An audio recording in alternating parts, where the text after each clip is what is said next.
when is the right time to build a character in Marvel Strike Force? And when you do build that character, should you focus just on building that character or should you build their entire team? In this video, I'm going to reveal my methodology I've been using to build my roster, build my teams in an effort to try to min-max as much as possible in this game. We're also discussing the best picks for Iso-8 Blue Level 5 and the rest of your mailbag questions because it is Monday. So if you're ready for all of that and more Valley Club, then you know what to do. Find that like button. Let's go smash it. ValleyFlyin.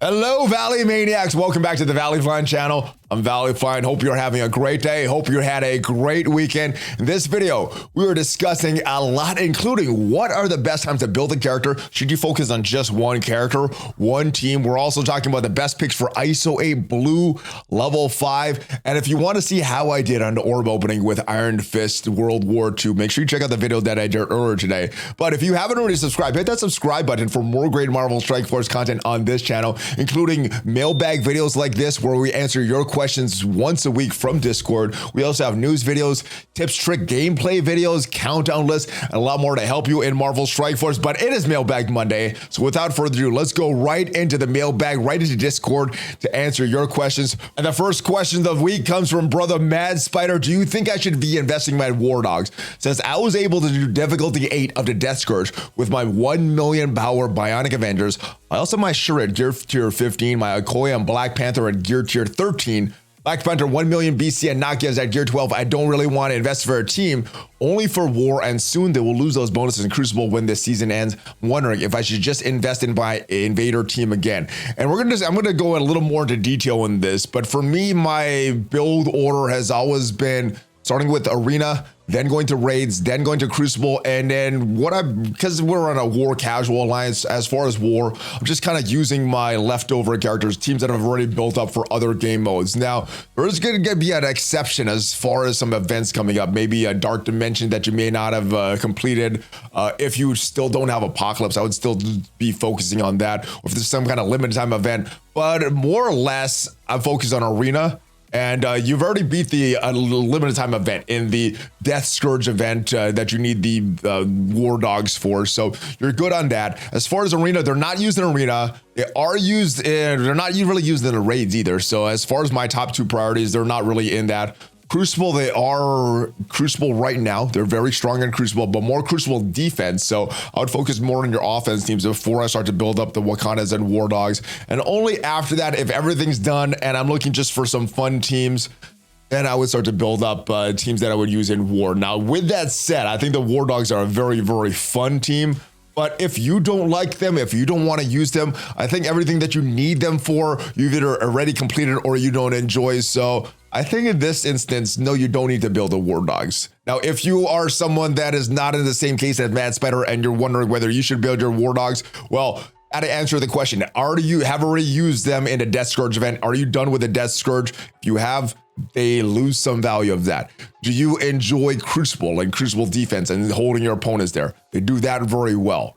So those are the 2 things. Other thing they do, they're very, very fun on War. They can take out a lot of meta offense or meta defense teams with that War Dog. So if you want that fun factor, I'd say build them up. But if you don't enjoy War, you're not used to Crucible, then don't build them up. And in your case, Mad Spider, I would not bring them up. All right, next question. Hey, Valley, thanks for the great content. Any chance you find out why Scopely hasn't run the Omega Red event since February? A mid-game player wants to unlock them. It's just ridiculous. They have these rotating legendary characters and don't rotate. What's the point of a collection game when some characters are absolutely zero farmable? So I did, before we started recording this, I did go into the Envoy chat to see if I could get an answer. But like a lot of the questions, you know, that I don't think they think that we're going to enjoy the answers. We haven't got a response yet. Now, it did just post a question, but we'll see over the next few days if we get a decent response to this, but hopefully they should be coming back. This is not a character that I think they're limiting like they did with Agatha Harkness. It's not a legendary, so different scenario, but I don't think they're limiting Omega Red. I don't think they're limiting them like Icarus or anything like that. So they may have just forgotten. You know, I think one of the big theories on why the incursion event got moved back, and I did like this on Reddit, I posted this on Twitter. Someone said that they were trying so hard this month to appease Tadano Mac, not get him to quit, And they forgot to totally build that incursion raids, and they had to bump it back. Figure it is going to go live this afternoon. So it may be the case there. Now that is more of a funny answer than everything, but I do know that Scopely do forget some things to bring things back, bring things for the players. And this, if they forgot about Omega Red, they were scheduled to have them go running, and it was supposed to be back before that.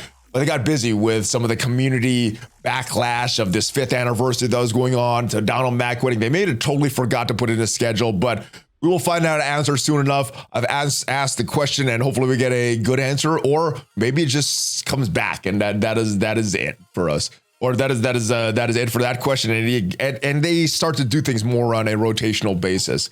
All right, with a baby apocalypse, is there any reason not to start putting Iso-8 blue on some of the horsemen? And I think my answer is no. Put your Iso-8 blue on your horsemen. Now, we ran into a similar scenario, not with Iso-8, but with gear. And the reason that I put this final piece of gear on Apocalypse and not on Psylocke is because, well, when we look at our mutant team, we're very, very far away from it, but we could get the benefit from Apocalypse now. So I guess the answer is, if there's another character that you want to start putting these Iso-8 blue on and it's going to give you the benefit there, you can start putting it on those characters there. Now, I'm with you. I would start putting it on the Horsemen. So if we look at the Horsemen here, the other Horseman characters, I would put them in this order here, and you may have a different valuation, but for me, I think the most valuable character in the entire game right now, besides a big Apocalypse, is going to be Red Hulk. So Red Hulk was the first character that got the Iso-8 blue level 5 for me. Morgan Le Fay was next because I used an arena, and her damage is instrumental when if we were able to win or lose that battle.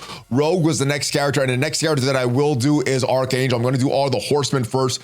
Then I'm going to start to do some other characters that I'm using a lot, like Kestrel, Deathpool, and go back and do all the Horsemen because they're eventually going to need them if we want a big daddy Apocalypse. So that is the order that I'm doing that. But the short answer to your question is no. If you already have a baby Apocalypse, you could go put your Iso-8 5 on whatever character you want. I would limit it to Horsemen and characters that you need anyway for that daddy Apocalypse unlocked. But yeah, you could put those characters, that Iso-8 on whoever you want, my brother. But yeah, those are my choices. Those are my top picks for Iso-8 characters. All right. Hey, Valley, greetings from Singapore. I have 2 questions this week instead of 1. I hope it is okay. It is okay, my brother. The more questions, the better. The more, the merrier for all these questions. Firstly, you know what happened to the event campaign character releases? It was a good release method. It was largely positive received by the community. Do you know why we no longer have such event? Especially given that it's a form that was largely welcomed by the community. Seems like no reason for Scopely to discontinue them. Well, if you're looking at it from the player happiness perspective, you're right. There's no reason for them to discontinue it. They made the players happy.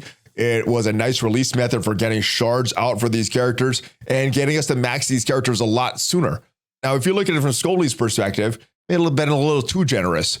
They want to make money. They are a for-profit company, and there's a lot of dev hours that goes into this game, and I think they should be making a profit on this. But here's the thing. I think they should balance it. I think they should give us some fun events like these event campaigns that we could get a lot of shards for characters, and also do some of the events that are a little more limiting. Now, they've kind of shifted what they've done. They're not giving as many shards on release for these characters, but I know it's subsequent events. They're running events for newer characters, in not just the newest character for the events for them, but they're also running events for characters that are 2 or 3 teams back. So we're still getting events that we're getting shards for the Rebirth team, and there were a team that there were like 3 or 4 teams back there. So it seems like we're getting more shards for character, or the same amount of shards for characters before they come farmable, but it's just, it doesn't feel, as a player, it doesn't feel as good. I would want them to have these release methods, get to that farmable place a lot sooner, and not have these events that I'm stuck behind trying to grind these characters for,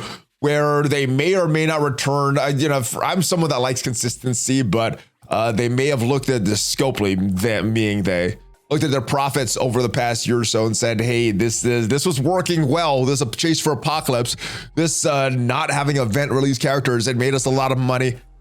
Continue with this, and I think that's where their logic was. Do I like that logic? No, I like these event releases, but I think that's where they're coming from with this. So hopefully they can find a balance that also makes the players happy and makes them money. It seems like they're either one way or the other with a lot of these events. It's either super friendly, very easy for the players, make the players happy, or start to limit some things like they're doing with Quicksilver and the community gets upset. I hope they find a happy medium in the short term for all this stuff. But the second part of your question, recently hit level 85 and noticed there was a level 100 achievement milestone for 500 cores. Does it mean we'll be getting level 100 in a game? Eventually, the answer is yes. They're increasing the level cap by 5 each time. We've just had a level 95, so I suspect before the end of the year, we'll have a level 100 coming to the game. If so, do you think level 100 will be the final max level in this game? It could be. I don't think it is. I think they have a long-term plan for success, and judging by the profits, even though Tadano Matt quit this game, I think there's still a lot of people that are going to spend in this game and is going to keep the lights on at Scopely. So I think it's going to be around for a while, but as far as when we're going to see the last level, the final max level in the game, it's going to be when the game is going to shut down. When is that going to be? I don't know. But whenever they feel like they can't make profits of this game anymore, and whether that be under the Scopely umbrella or the Savvy umbrella, whenever they feel that there's not as much money they made, they're going to shut this game down. And that will be the final level cap. What will that be? I am not sure. I know they've said they had a multi-year plan in place, but that was Scopely. I don't know what Savvy is going to do when they take over the company. If so, will it be the last? Seems like a never-ending constant level increase, and I can't complete any turns in terms of upgrade. And that's kind of how these hero collector goes. You know, you're never supposed to be able to complete your collection. It's always ongoing. It's never complete. You're always chasing for something, because if there was nothing to chase for, it's not fun. And it was that way on the test server way back in the days when I had access to this test server. Everything was maxed out. And I didn't want to be in the test server because there was no chase. So for me, and I think a lot of the players in these hero collector games, is all about that chase. So if they ever stop at a level and there's nothing to chase, that is a big problem in hero collector games. So I think we're always going to have something to chase there. All right, greetings and salutations, Valley. Could you walk us through your methodology of building up characters when they come out and you need to build them up? Do you focus on one toon, or do you have them built to where you need them, or do you build multiple characters at once? Thanks for all you do for the community, and have a smashing day. All right, so I'm going to get a little more detailed into this than I did in the previous question, but my first priority in the game, I've said it in Arena, and I think that is the most valuable game mode, but it's going to be for these events, and whether it be for like a Dark Dimension event, Dark Dimension 6 is coming, so once we get the announcement of that and we can start collecting these gear tier 18, which is going to be the requirement to enter Dark Dimension 6, I'm going to start building for that. So that is usually my priority. If you haven't unlocked Apocalypse, that would be my priority right now. Anytime a limited time events, maybe like the Gambit raids or anything, that I see the rewards are going to be worth actually building up the characters, then I will. Sometimes it's not worth it. For a lot of these events, it's not worth it. But sometimes like Nowhere Heist, where it's a limited time event, but it's reoccurring, I did think it was worth it to build those characters at that point. So then after that, I'll go to my arena teams, and I'm asking myself a few questions. And don't worry about defense, because no defense that you put in there will hold. There's always going to be the counters on offense. But can my offense beat anything? That means that if I'm doing my 5 attacks, do I normally win all 5 attacks? There may be some weird team in there that I haven't seen that I have to get used to, or I may be some bad RNG, but on a normal basis, I should be able to win all 5 of my attacks. And if I'm doing that, it could be whatever I see on defense, then I move on with my arena. Now, the next thing is the raids, and this is kind of where I'm at right now, because in the arena, I can beat pretty much whatever I see on defense. You know, with there's 2 teams that I use. One is that version of the team that we saw with Nick Fury back at that video that I posted a couple weeks ago. And then another one is, instead of Nick Fury, you're using Kang. So there's 2 teams I use in Arena right now. But where I'm having the problem right now is in the raids. And there's a couple questions that I ask myself with the raids. Can I clear all the nodes? You know, so, and right now the answer is yes. I can clear all the nodes in the Doom 3.5 raids. Can one-shot all the nodes, and that is my next question. Can I one-shot all the nodes?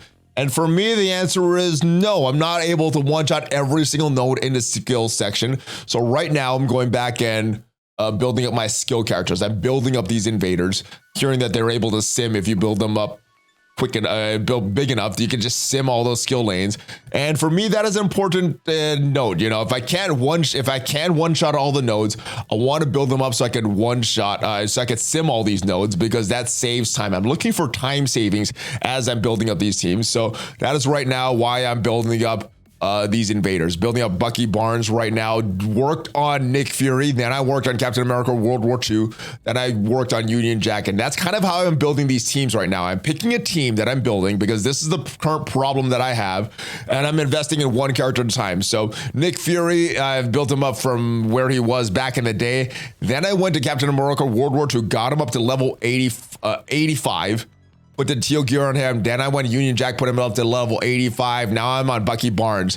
By the end of the week, he should be level 85, and hopefully we have enough gear to get that teal gear on him and start one-shotting all the skill section nodes. So hopefully that is where we're running.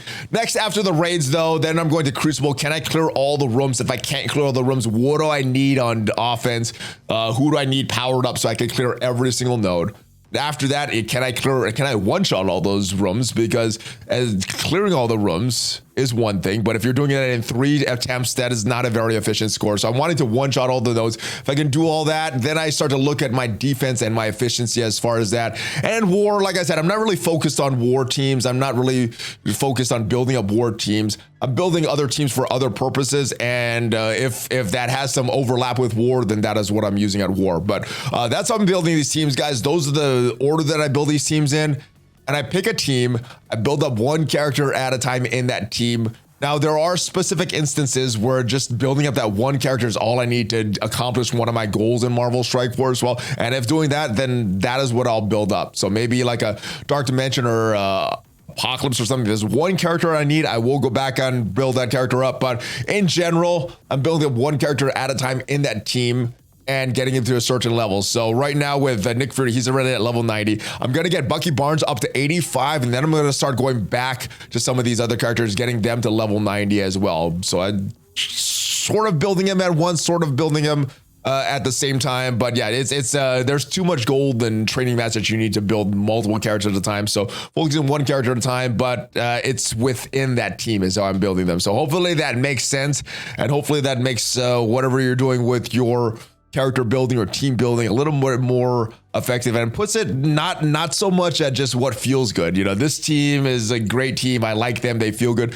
Make it more logical. You know, if I need this, then this, then this, and I'm just doing that in that order. And that's how I just, you know, hopefully avoid making some emotional decisions. They still pop in there sometime, but having that plan is what I have, and that's what I've stuck by. Now, you may use that same plan or a different plan, but have a plan, rate your game modes that you like, and have some questions for yourself, because you may be asking yourself different questions than I am based on where you are in the game. All right. So hopefully that helps, my brother. Do you think they should make T4s more farmable like the one in Heroes and Villain nodes? Yeah, more T4s is better. I mean, it's a resource that I think a lot of characters need just to be usable. Some characters don't need them all, but yeah, every now and then I'm running out. So having them in a farmable place would be good. There's not a lot of other things to farm in the game right now. We have some characters that need more shards. I'm not sure what they do with the next villains and heroes sections because I'm running out of characters to farm. So yeah, more T4s would be good. And last but not least, I have a Gear 18 question. How difficult will this Gear tier to be get, and how much will they make the other gear stuff? So normally with the other gear stuff, it becomes easier when we get the next gear tier. And they said already, Gear tier 18 is going to be released in the next incursion raids, which should be pretty difficult. They also said that the difficulty 3.3 of the incursion raids should be equal to the baseline of Doom, or the Doom 3.3 should be equal to the baseline of the incursion raids. I got it mixed up, but yeah, it should be, if you're Doom 223, you should be able to do these incursion raids, which means you should have access to that teal or that Gear tier 18. So as far as difficulty, should be around Doom 3.3 difficulty, and hopefully your alliance can do that every day to get you an abundance of all that Gear tier 18 stuff, so you can enter Dark Dimension 6 as soon as it comes out. And that is it. That is it for the mailbag questions. Thank you for each and every one of you that left the mailbag question this week. And if you want to get your question potentially answered on one of these mailbag videos, make sure you're a member of the Discord. The link is down below. Leave your question on the Mailbag Questions channel, and I'll see you guys next time. Thanks again. Hopefully, all these question and answers helped you with your Marvel Strike Force experience. If you haven't already subscribed, hit that subscribe button. If you're into the other game that I'm playing, Marvel Snap, make sure you check out the link down below to check out the Valley Snap channel. We place at least 5 Marvel Snap videos per week on that channel. And I'll see you guys next time, guys. Have a great rest of your day. Hulk fist bump. ValleyFlyin out. Thanks for watching, guys.